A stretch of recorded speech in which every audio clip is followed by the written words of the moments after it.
kulan baanu qabsanay kulankaas wuxuu ku saabsanaa inaan maraajicin ku sameeyno kalfadhigii maadaama shacabku wax badan naga filanayaan kalfadhigii hadda dhamaaday wixii noo qabsoomay iyo insha Allah waxyaabaha kale rajaynayno fasaxa ka bacdi marka fasaxba golahu galay marka fasaxa ka bacdi insha Allah waxaan rajaynaynaa waxyaabaha noo qabsoomi doona iyo kalfadhigii dhamaaday sidee wax u dhaceen iyo sidee wax u qabsoomeen iyo insha Allah hadii wax de ma garanaysa improvement lagu sameyn karo sida golahu u shaqeeyo golaha badankiisu waa xildhibaanadu ay ku wada cusub yihiin marka taas baan ka wada hadlaynay wax kale oo dhibo jirtay inta halkaas ku timo waxaan xildhibaanadii gobolka muxaafidka xisbiga kulmiye dadku waxay arkeen mooshin amba ka keenaysan Cabdirasaaq Khaliif oo ah gudoomiyaha golaha wakiilada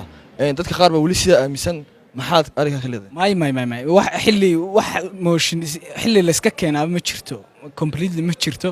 waxa weeyaan waxaan ka hadlaynay kalfadhigii dhamaaday iyo sida hawluhu u qabsoomeen iyo maadaama buuq badan ka yimid imika degmooyinkii la dalacay oo kale sharciyan qaabkii loo maray ma sax bay ahayd ma qalad bay ahayd ayun baan wax iska weydiinay falanqayn bay naga hayday wax total motion iyo wax ka jira ma jirto halkan casumaad qado oo aan ku martay qaadnay bay ahayd xildhibaanada oo aan fasax maadaama fasax la galayo inaan isku sii ogaano hawlaha loo ma garanaysa fasaxa ka hor inaan wax isku sii ogaano ayun bay ahayd laakiinse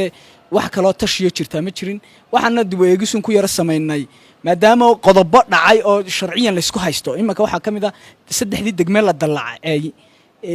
iyo sharciyadoodii iyo siday u mareen iyo hadhow siday ku dambeynayso maadaama golaha kale iyo madaxweynaha saxiixiisa marayso siday noqonayso in la isla eego iyo sida ugu fiican loo wada shaqeyn karayo intaas u baahan xildhibaanada kale markay ugu casuumi weydeen xildhibaanada kale kala tiim golahu waa mucaarad iyo muxaafid ba uu jiraa taasi shaki kuma jiro laakiin se inaan anagu teedii isku xidhnayd tiimka ahayd aanu discussion ka sameeyno un baahid dhammaan xildhibaanada kulmiye ka soo baxay garabka iyagu inaanay completely ka soo horjeedin degmooyinka gobolada Soomaaliland in horumar gaaraan oo kor loo dalaco dadka qaar ba social media si qaldan ugu turjumay in xildhibaanada qaar sida xildhibaan Goox oo kale xildhibaan Maxamed Raambo oo kale inay ka soo horjeesteen degmooyinkii laga soo doortay in ay darajo sare helaan taasi runtii waa mid xaqiiqada ka fog xildhibaan ka soo horjeeda in degmo kamid ah degmooyinka Soomaaliland ay horumar gaadho ma jirto waxa weeyaan waxa la isla eegay in ay noqoto wax najaxa oo sharciyan ah oo dalkana u horseedi kara xasilooni oo aan dhibaato horseedi karin